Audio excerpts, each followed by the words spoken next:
ಎಲ್ಲರಿಗೂ ನಮಸ್ಕಾರ. Welcome to Raj kitchen.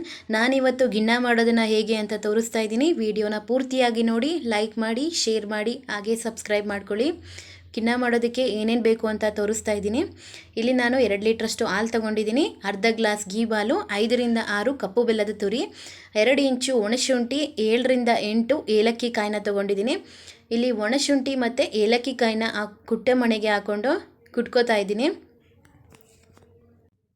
ಇದನ್ನು ಕುಟ್ಟಿ ಪೌಡರ್ ಥರ ಮಾಡ್ಕೋಬೇಕು. ನೋಡಿ, ಹೀಗಿದಾಗಿದೆ, ಪೌಡರ್ ರೆಡಿ ಆಗಿದೆ. ನೋಡಿ, ಇದನ್ನು ಈ ಹಾಲಿಗೆ ಮಿಕ್ಸ್ ಮಾಡ್ಕೋತಾ ಇದ್ದೀನಿ.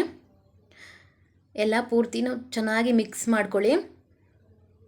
ಇವಾಗ ಇದಕ್ಕೆ ಗೀ ಹಾಲನ್ನು ಅಷ್ಟೇ ಸೇಮ್ ಮಿಕ್ಸ್ ಮಾಡ್ಕೋತಾ ಇದ್ದೀನಿ. ನೆಕ್ಸ್ಟು ಇಲ್ಲಿ ನಾನು ಬೆಲ್ಲನ ತುರಿದು ರೆಡಿ ಮಾಡಿ ಇಟ್ಕೊಂಡಿದ್ದೆ, ಅದನ್ನು ಹಾಕ್ಕೊಂಡಿದ್ದೀನಿ. ನಿಮಗೆ ಎಷ್ಟು ಸ್ವೀಟ್ ಬೇಕು ಅಷ್ಟು ಬೆಲ್ಲನ ಹಾಕ್ಕೊಳ್ಳಿ.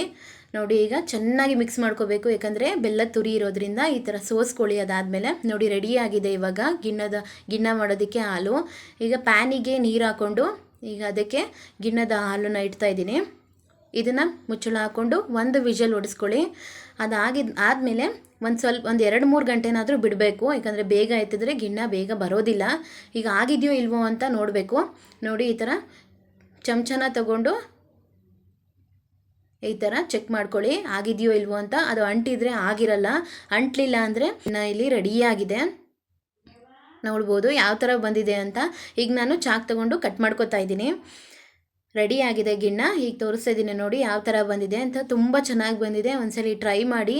ನಾನು ಮಾಡಿರೋ ಈ ರೆಸಿಪಿ ನಿಮಗೆ ಇಷ್ಟ ಆಗಿದ್ದಲ್ಲಿ ಲೈಕ್ ಮಾಡಿ, ಶೇರ್ ಮಾಡಿ, ಹಾಗೆ ಸಬ್ಸ್ಕ್ರೈಬ್ ಮಾಡ್ಕೊಳ್ಳಿ. Thank you.